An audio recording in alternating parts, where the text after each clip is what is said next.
अखण्डमण्डलाकारं व्याप्तं येन चराचरं तत्पदं दर्शितं येन तस्मै श्रीगुरुवे नमः। अनाद्यं परमाराध्यं शिवशक्तिस्वरूपिणीं प्रत्यक्षं सद्गुरुरूपां चिन्मयीं परमेश्वरीं शिष्यहृदिविहारिणीं भुक्तिमुक्तिप्रदायिनीं नमामि श्रीगौरेश्वरीं दामोदरविलासिनीं। वागीशत्याः शूरगणाः सर्वार्थानामुपक्रमे जङ्नत्वा कृतकृत्वा सुस्थं नमामि गजाननम्। नारायणं नमस्कृत्य नरं चैव नरोत्तमं देवीं सरस्वतीं व्यासं ततो जयमुदीरयेत्। भक्तगण, आस्वादन करছিলাম শ্রীমদ্ ভাগবত নবনীত।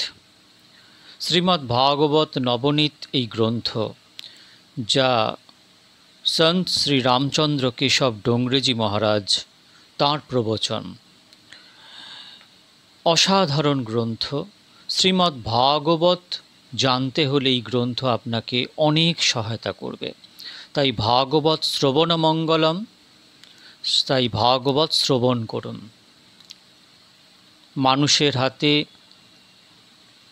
সময় অত্যন্ত কম, সবাই পড়ে উঠতে পারেন না। তাই গুরু কৃপায় আমি চেষ্টা করছি যাতে আপনারা ভাগবত শ্রবণ করতে পারেন। বিভিন্নভাবে ভাগবদীয় জ্ঞান, ভাগবতকে আপনাদের সামনে তুলে ধরার আমার চেষ্টা আমি গুরু কৃপায় করার চেষ্টা করছি। এই চেষ্টাকে আপনারা আশীর্বাদ করুন যাতে এই চেষ্টাকে আমি এগিয়ে নিয়ে যেতে পারি। আজকে শ্রীমদ্ ভাগবত মাহাত্ম্য বলবো। অসাধারণ এক কথা লুকিয়ে আছে ভাগবত মাহাত্ম্যে, যা পদ্মপুরাণের অন্তর্গত হল। ব্যাসদেব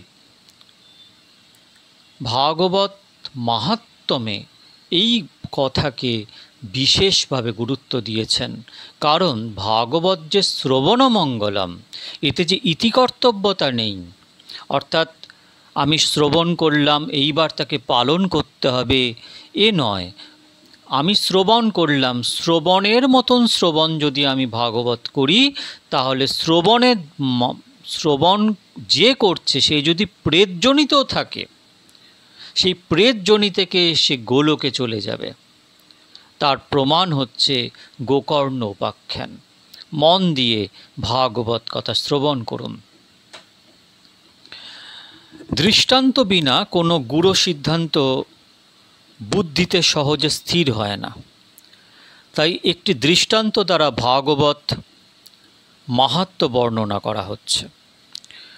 তুঙ্গভদ্রা নদীর তীরে আত্মদেব নামে এক ব্রাহ্মণ বাস করতেন।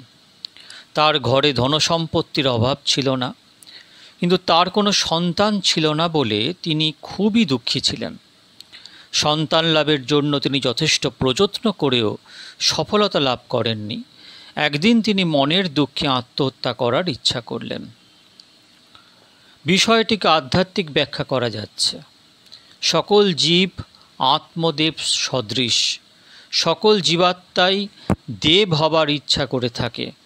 নরনারায়ণের চরণেই পরম শান্তি লাভ করেন। জীব শিব হতে চান। যে ব্যক্তির দিব্য জীবন লাভ হয়েছে, যিনি সব কিছুতেই দেবতা দর্শন করেন, তিনি নিজেও দেবতা রূপে পরিণত হন। তুঙ্গভদ্রা নদীর তীরে আত্মদেব অবস্থান করতেন। ভদ্র শব্দের অর্থ হল কল্যাণ, আর তুঙ্গ শব্দের অর্থ হল অতিশয়। এই মানব শরীরই অতিশয় কল্যাণকারী নদীর সদৃশ। নর বস্তুত নারায়ণী। মানবকে ভগবান এরূপ শক্তি প্রদান করেছেন যে শুভ কর্ম করে সে নারায়ণ রূপ হতে পারে, সাযুজ্য মুক্তি, দেবত্ব লাভ করতে পারে, অন্য কেউ দেবরূপে পরিণত হতে পারে, সারূপ্য মুক্তি, সাযুজ্য মুক্তি, সামীপ্য মুক্তি এইসব লাভ করতে পারে।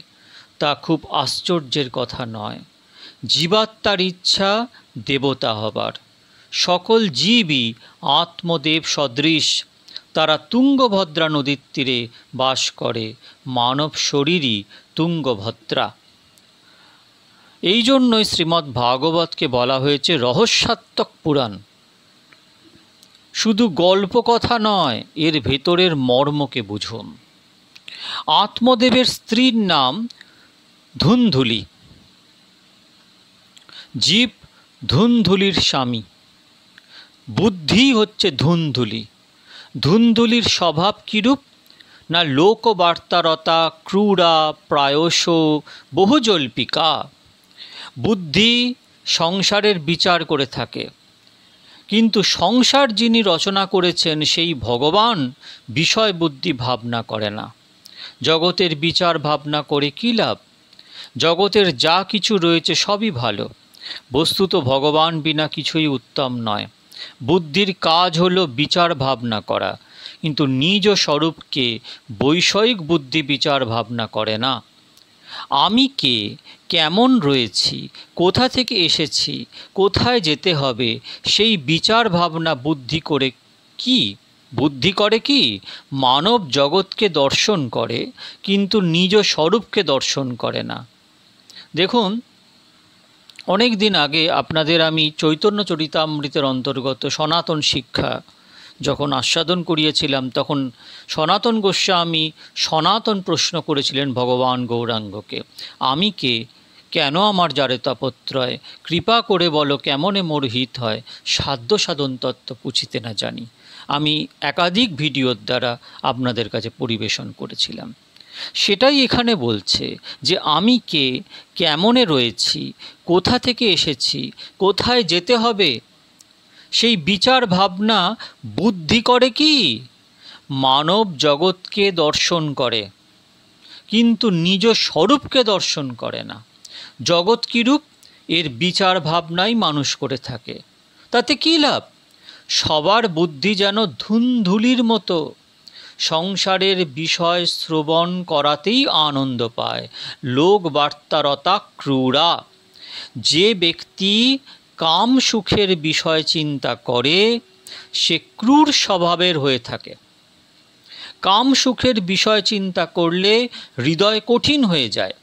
কাম সুখের সংকল্প করে জীব নিজেকে বন্ধনে আবদ্ধ করে। অনেকের বুদ্ধি প্রায় এইরূপই হয়ে থাকে।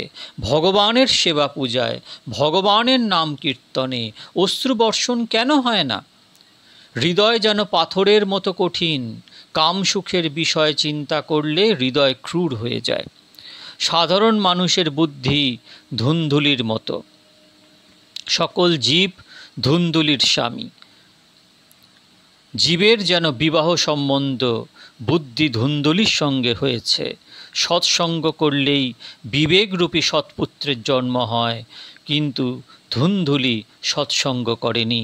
বিনু সৎসঙ্গ বিবেক না হই, রাম কৃপা বিনু সুলভ না সই।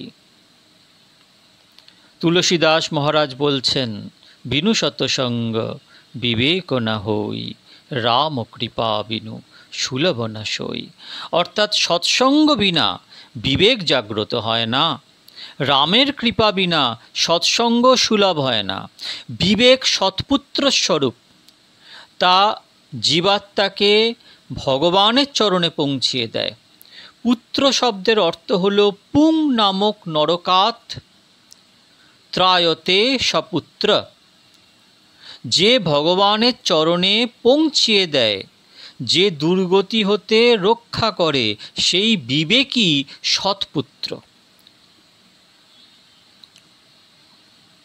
সৎসঙ্গ হতে বিবেকরূপী সৎপুত্র প্রাপ্ত হয়ে থাকে, ধনসম্পত্তি হতে নয়। নিজ ধনসম্পত্তিকে খুব উপযোগ করা হলো, কিন্তু সৎসঙ্গ করা হলো না, তাহলে তা বৃথা, ব্যর্থই। যার বিবেক জাগ্রত হয়নি সে সংসার নদীতে নিমজ্জিত হয়ে মৃত্যুবরণ করে। আত্মদেব যখন মনের দুঃখে আত্মহত্যা করার জন্য প্রস্তুত হলেন, তখন ভগবানের কৃপাতে একজন সাধুর দর্শন লাভ করলেন। বিনু হরি কৃপা না হি মিলি শান্তা। যখন হরির কৃপা হয় তখন সাধুর দর্শন হয়। সেই সাধুর নিয়ম ছিল 5 গৃহস্থের গৃহে মাধুকরী ভিক্ষা করে তা গঙ্গা জলে ধুয়ে তারপর স্বাধীন সেই আহার ভোজন করা। আত্মদেব সেই স্থানে আত্মহত্যা করার জন্য এসেছিলেন। সাধু দেখলেন এই ব্যক্তিটি বড়ই দুঃখী। সাধু বললেন, এখন দুপুর সময়, প্রথমে এই প্রসাদ গ্রহণ করো, পরে তোমার সুখ দুঃখের সব কথা শ্রবণ করব। আত্মদেব বললেন, মহারাজ, আমার ঘরে খাদ্যদ্রব্য প্রচুর রয়েছে, কিন্তু খাবার লোক নেই। আমার কোনো পুত্র সন্তান নেই, তাই মনের দুঃখে আত্মহত্যা করার জন্য এসেছি। সাধু বোঝালেন, পুত্র নেই ভালো কথা, নিজের কল্যাণ তুমি নিজেই করো। তোমার পুত্র কি করবে? তোমার নিজের শ্রাদ্ধ মৃত্যুর পূর্বে তুমি নিজেই করে নাও। কলিযুগে এমন পুত্র দেখা যায় যে তাদের মাতা পিতার শ্রাদ্ধ করার অবসর নেই, এমনকি শ্রাদ্ধ করার ইচ্ছা পর্যন্ত হয় না। মাতা পিতার উপকার ভুলে যায়। শরীরে রক্ত মাংস প্রদান রয়েছে, অস্থি মাংস পিতা প্রদান করেছেন। মাতা পিতার উপকার কখনো ভুলতে নেই, পিতা মাতার শ্রাদ্ধ করা কর্তব্য। তখন সাধু আত্মদেবকে বোঝালেন, ওরে, আমার মৃত্যুর পরে শ্রাদ্ধ করলে আমি উদ্ধার হয়ে যাব, এরূপ আশা করা ঠিক নয়। মৃত্যুর পূর্বেই তুমি নিজের শ্রাদ্ধ পিণ্ডদান করে নিতে পারো। শরীরকে পিণ্ড বলা হয়। শরীর পিণ্ডটি পরমাত্মাকে অর্পণ করে দাও। মৃত্যুর পরে পুত্র যদি শ্রাদ্ধ পিণ্ডদান করে ভালো, আর না করলেও কোনো ক্ষতি নেই। যথার্থ পিণ্ডদানের অর্থ বুঝলেন ভক্তগণ? যে আমার মৃত্যুর পরে আমার সন্তান সে পিণ্ড দেবে কি দেবে না সে পরের কথা, দিতে নাও পারে, কিন্তু আমি জীবিত অবস্থায় আমার পিণ্ড দান করব। অর্থাৎ আমার এই দেহটাই হচ্ছে পিণ্ড, সেই পিণ্ডকে আমি ভগবানকে অর্পণ করব, সেটাই হচ্ছে যথার্থ পিণ্ডদান। তারপরে যে ভগবানকে এই দেহটাই অর্পণ করে দিয়েছে, শরণাগতি যেটাকে বলে, সেই শরণাগতি হওয়ার পরে তার আর এই মাইক স্তরের যেসব বিধিবৎ যে পিণ্ডদান প্রথা যদি নাও হয়, কোনো অসুবিধে নেই। বৈষ্ণবগণ গলায় তুলসীর মালা ধারণ করেন। এর রহস্য হল, এই শরীর ভোগের জন্য নহে, তা ভগবানকে অর্পণ করার জন্য। যে বস্তুতে তুলসীপত্র রাখা হয় তা কৃষ্ণ অর্পণ হয়ে যায়। তুলসীপত্র বিনা বস্তুকে ভগবান গ্রহণ করেন না। তাই জন্য ভগবান প্রথমেই বলছেন, পত্রম পুষ্পম ফলম তোয়াম যো মে ভক্তা প্রযচ্ছতি। পত্র পুষ্প ফল ও জল, তোয়াম মানে জল। তাহলে প্রথমেই পত্র, আর সেই পত্রটা কি? তুলসী পত্র। ভক্তিতে আপনি বনের যে কোনো পাতা ছিঁড়ে আপনি ভগবানকে দিতে পারেন, কিন্তু ভগবানকে অর্পণ করা হয় তুলসী পত্র। গলায় তুলসী মালা ধারণের অর্থ হলো, এই শরীর এখন ভগবানকে অর্পণ করে দেয়া হলো। শরীর ভগবানের, শরীর ভগবৎ প্রাপ্তির জন্য, এখন আর ভোগ প্রাপ্তির জন্য এই শরীর নয়। অনেক লোক গলায় তুলসীর মালা ধারণ করেন, কিন্তু আসল অর্থ অবগত নন। সন্ন্যাসী মহাত্মা আত্মদেবকে অনেকভাবে বোঝালেন, কিন্তু আত্মদেব তা বুঝলেন না। বরং বললেন, মহারাজ, পুত্র হওয়া আবশ্যক। বালককে কোলে নিয়ে তার সঙ্গে খেলা করা কি আনন্দ, কি সুখ! আমাকে পুত্র প্রদান করুন। আত্মদেবের দুরাগ্রহ শুরু হলো। সন্ত বললেন, তোমার ভাগ্যে পুত্র সুখ লেখা নেই। পুত্র পেলে তুমি খুব দুঃখ কষ্ট পাবে। দুঃখ কষ্ট পেতে হয়, পাবো, কিন্তু গৃহে পুত্র আসা চাই। আত্মদেব তাই বললেন। আত্মদেব খুবই আগ্রহ করায় সন্ত আত্মদেবকে একটি ফল প্রদান করে বলেন, এই ফলটি গৃহে নিয়ে গিয়ে তোমার স্ত্রীকে তা খাওয়াবে। এই ফলটি খেলে তার গর্ভধারণ হয়ে যাবে। গর্ভধারণের পরে গর্ভস্থ শিশুর মাতা পিতা উভয়কে পবিত্র জীবনযাপন করা আবশ্যক। আমাদের ধর্মশাস্ত্রে উল্লেখ রয়েছে, গর্ভধারণকারী মাতা যেরূপ কর্ম করেন তদ্রূপ প্রভাব গর্ভস্থ শিশুর ওপর বর্তায়। যেদিন শিশু গর্ভে উৎপন্ন হলো সেদিন হতেই তাকে ভালো সংস্কার প্রদান করা আবশ্যক। পুত্র হলেই সুখ প্রাপ্তি হয় না, সৎপুত্র হলেই সুখ প্রাপ্তি হয়। সন্তের দেওয়া ফলটি নিয়ে আত্মদেব গৃহে ফিরে গেলেন। সমস্ত ঘটনা স্ত্রীকে বলে স্ত্রীর হাতে ফলটি দিলেন, কিন্তু নিজে উদ্যোগ নিয়ে তা খাইয়ে দেননি। স্ত্রী ধুন্দুলি বিষয়টিকে তেমন গুরুত্ব প্রদান না করে স্বামীকে বলেন, এখন অন্য কাজে আমি খুবই ব্যস্ত রয়েছি, তাই ফলটি আগামীকাল খেয়ে নেব। আত্মদেব নিজ উদ্যোগে স্ত্রীকে ফলটি খাওয়াননি, এটাই ছিল তার মহাভুল। পরদিন ধুন্দুলির গৃহে তার ছোট বোন এলে সে সমস্ত বিষয় বোনকে জানিয়ে বলেন, আমার স্বামী আমাকে একটি ফল প্রদান করে তা খেতে বলেছেন, তা খেলে নাকি আমার গর্ভসঞ্চার হবে, পুত্র হবে। বোন, সন্তান হলে আমি গৃহকর্ম ঠিক মতন করতে পারবো না, আমি দুর্বল হয়ে যাব, বালককে পালন পোষণ করতে হবে, তাতে আমায় কষ্ট সহ্য করতে হবে, আমি বন্ধ্যা, এটাই ভালো। প্রসূতৌ দারুণং দুঃখং সুকুমারী কথং সহে। ধুন্দুলির ছোট বোন তার দিদির সঙ্গে একমত হয়ে বলল, ফলটি তুমি না খেয়ে গাভীকে খেতে দাও, যা কিছু হবার গাভীরই হবে। আর দু চার মাস পরে আমি শিশু প্রসব করতে যাচ্ছি। বর্তমানে আমি গর্ভধারণ করেছি, শিশুর জন্মের পরে শিশুটিকে তোমাকে দিয়ে দেব। ছোট বোনের কথা মতো ধুন্দুলি নিজে ফল না খেয়ে তা গাভীকে খেতে দিল, আর আত্মদেবের নিকট মিথ্যা কথা বলল, আমি ফলটি খেয়েছি, গর্ভধারণ করেছি। মহর্ষি ব্যাসদেব জীবের মধ্যে বৈরাগ্য জাগ্রত করার জন্য এই কাহিনী বর্ণনা করেছেন। বুদ্ধির ছোট বোন হল মন। অশুদ্ধ মন এবং অশুদ্ধ বুদ্ধি, এই দুই মিলিতভাবে জীবকে ধোঁকা দেয়, ভ্রমে ফেলে বঞ্চনা করে, অনিষ্ট সৃষ্টি করে। তাই এরূপ মন ও বুদ্ধির ওপর অধিক বিশ্বাস রাখলেই জীব দুঃখিত হয়, বন্ধনে পতিত হয়। এদিকে ছোট বোনের একটি পুত্র সন্তান প্রসব হলো। একদিন সে মধ্যরাত্রিতে সেই শিশুটিকে বড় বোনের কাছে নিয়ে এলো, আর বড় বোন ধুন্দুলি সবার কাছে প্রকাশ করলো, গত রাত্রে আমার পুত্র সন্তান জন্মে গেছে। হরি ওম, হরি ওম, হরি ওম।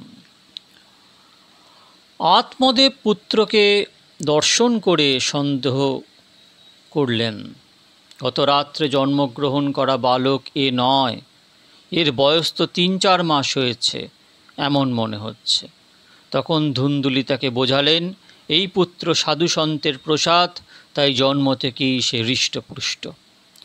এর জন্মের সময় আমার কোনো কষ্ট হয়নি, আমার ওপর বিশ্বাস রাখো, এ তো আমারই শিশু সন্তান, আমার নাম ধুন্দুলি, তাই আমার এই পুত্রের নাম রাখব ধুন্ধুকারী।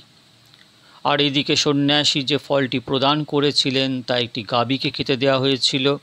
ওই গাভীর গর্ভধারণ হলো, যথাসময়ে একটি পুত্র সন্তানের জন্ম হলো। এর শরীর মানব শরীরের মতোই, পার্থক্য শুধু ওর কান দুটি গাভীর কানের মতো লম্বা ছিল। সেই শিশু বালকের নাম রাখা হলো গোকর্ণ। গোসু উপনিষৎসু কর্ণ যস্য স গোকর্ণ। গো শব্দের অর্থ হলো গাভী, আর গো শব্দের অপর অর্থ হলো উপনিষদ।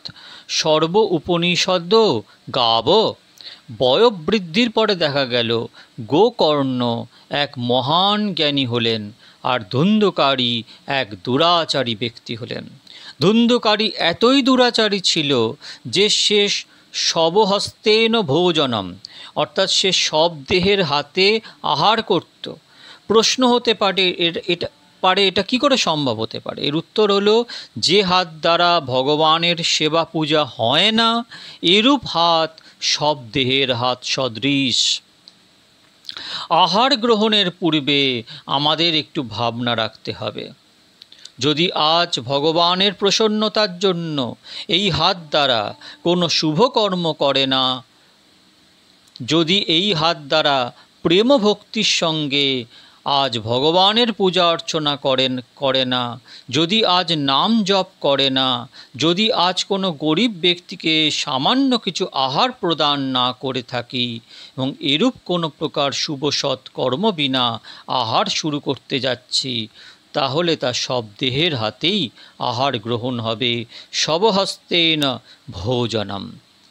অধিকন্তু ধুন্ধুকারী স্নান করতেন। তাই জন্য স্ট্রিক্ট রুল মহাপুরুষেরা পালন করেছেন যে নির্দিষ্ট সংখ্যক জপ করেই তবেই জল গ্রহণ করা। অধিকন্তু ধুন্ধুকারী স্নান করতো না।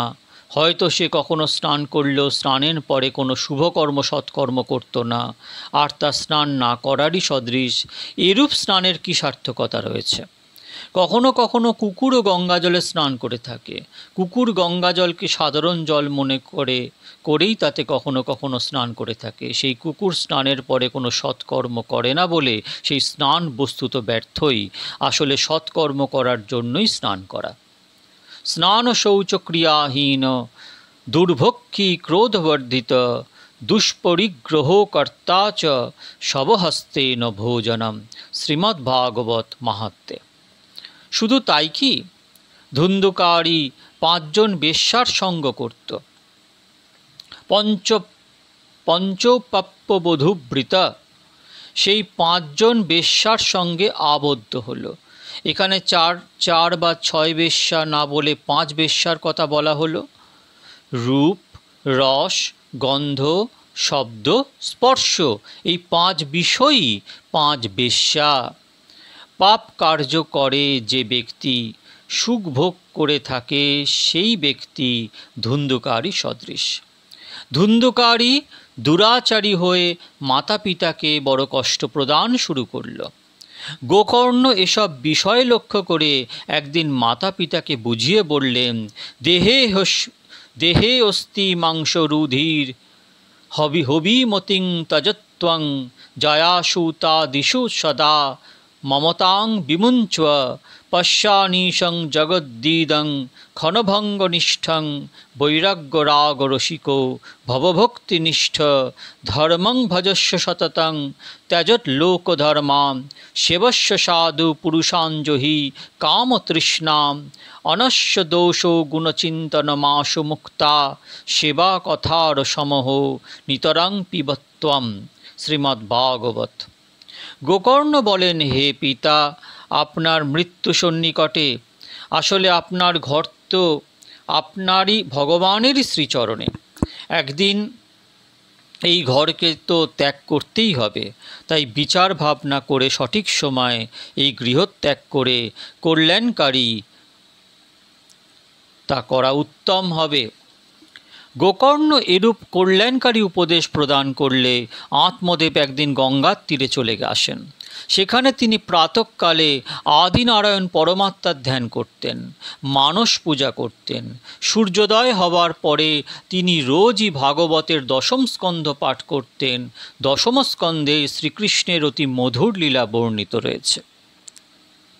এই সংসার তো মায়ার এক লীলাক্ষেত্র। আর এই মায়ার এই লীলা দর্শন করলে, মায়ার এই লীলা স্মরণ করলে মন অতিশয় কলুষিত হয়ে থাকে। ভাগবতের 10ম স্কন্ধ পাঠ করলে মনে শ্রীকৃষ্ণ লীলা বিষয়েরই চিন্তা উদিত হবে। এই 10ম স্কন্ধ যথাযথরূপে পাঠের মহান ফল।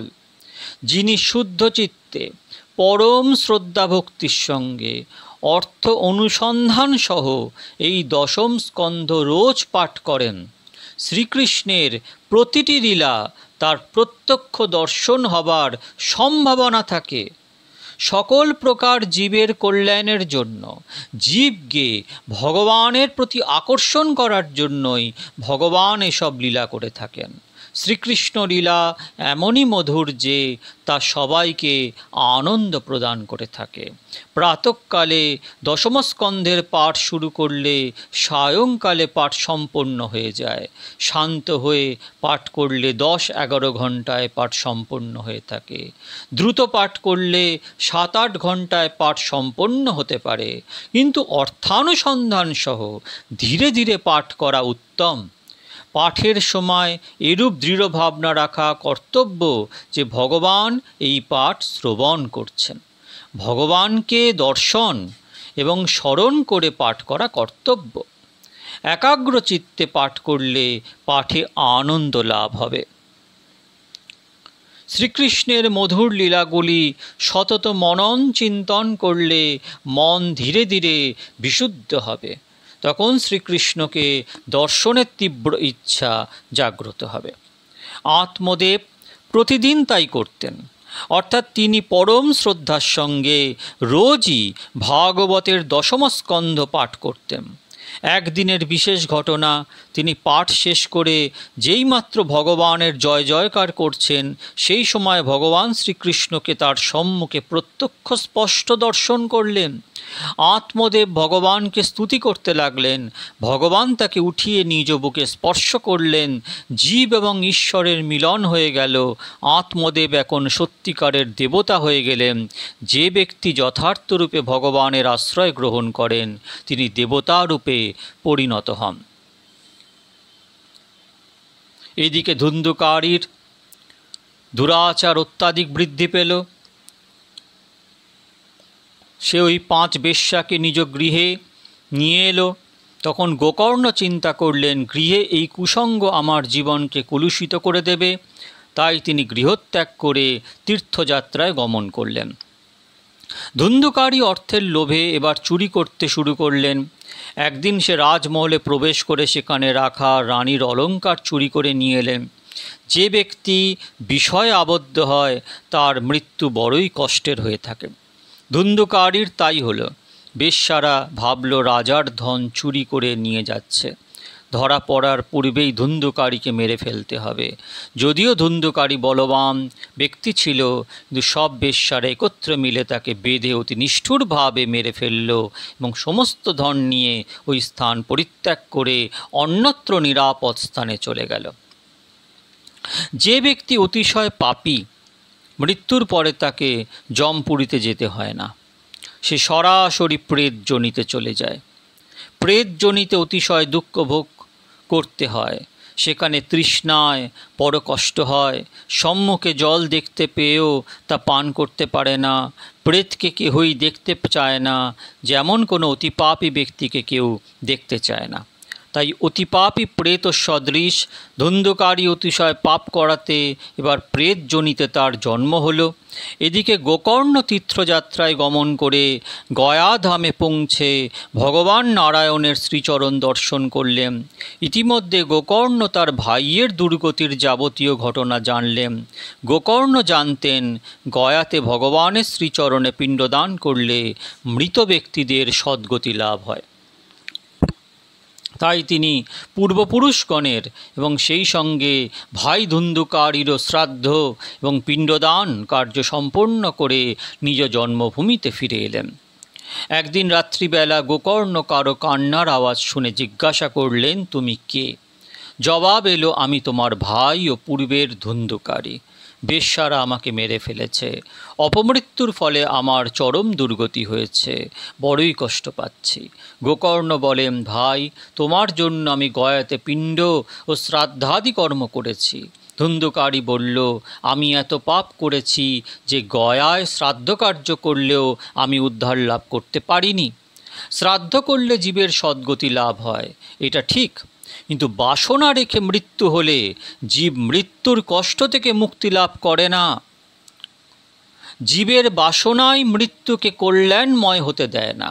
সাধারণত এমনটি প্রায় সময় লক্ষ্য করা যায় যে অনেক দিন পর্যন্ত রোগশয্যায় থাকলে এবং বেশ কিছুদিন যাবৎ অন্ন আহার করতে না পারলে রোগী মৃত্যুশয্যায় শায়িত হয়েও প্রার্থনা করে, ভগবানের ইচ্ছায় যদি শরীর ভালো হয়ে যায় তাহলে একবার অন্তত ডাল ভাত খেয়ে নেব।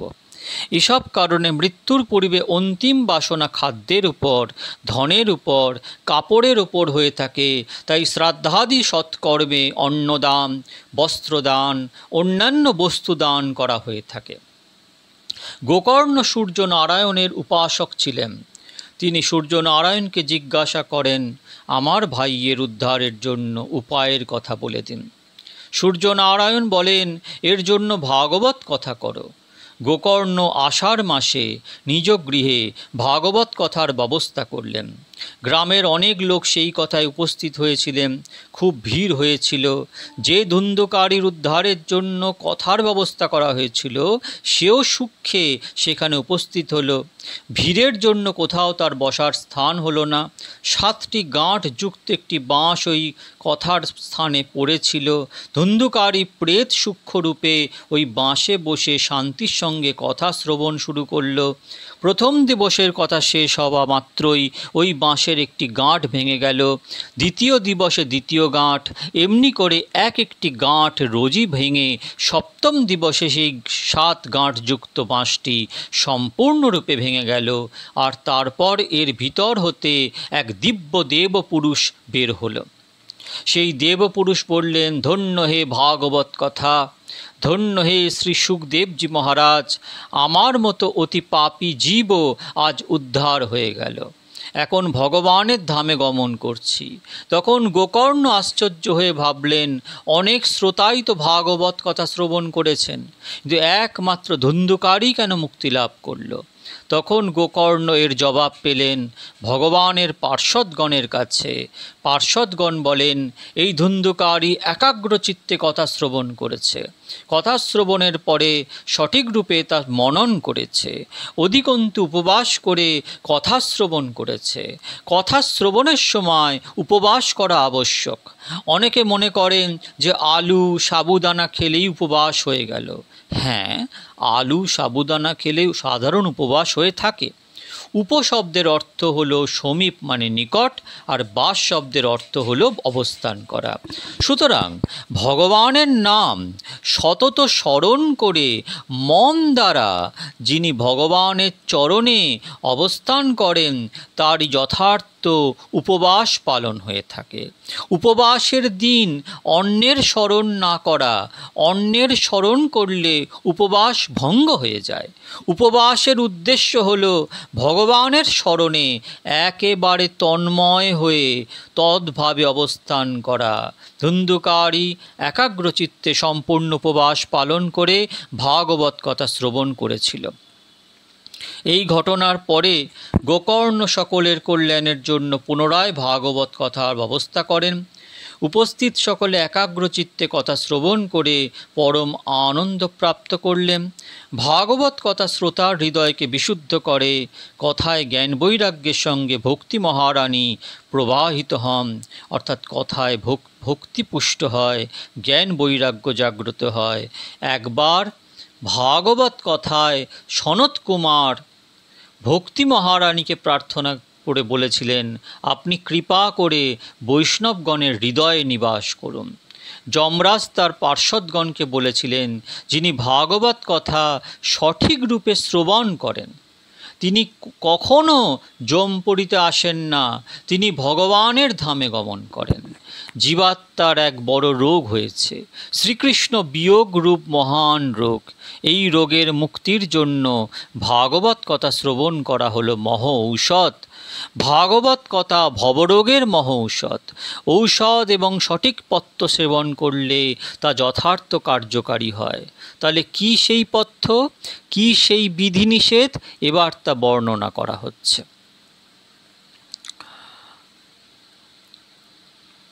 ভাগবত সপ্তাহ বিধি, এখানে যজ্ঞ বিধি এখানে বর্ণন করেছেন। অথত্তে সম্প্রবক্ষ্যাম সপ্তাহশ্রবণে বিধিম সহাঐর বসুভিশ্চৈব প্রায়সাধ্য বিধিস্মৃত শ্রীমদ্ ভাগবত। ভাগবতের ষষ্ঠ অধ্যায় এই বিধির বিষয়ে বর্ণনা করা হয়েছে।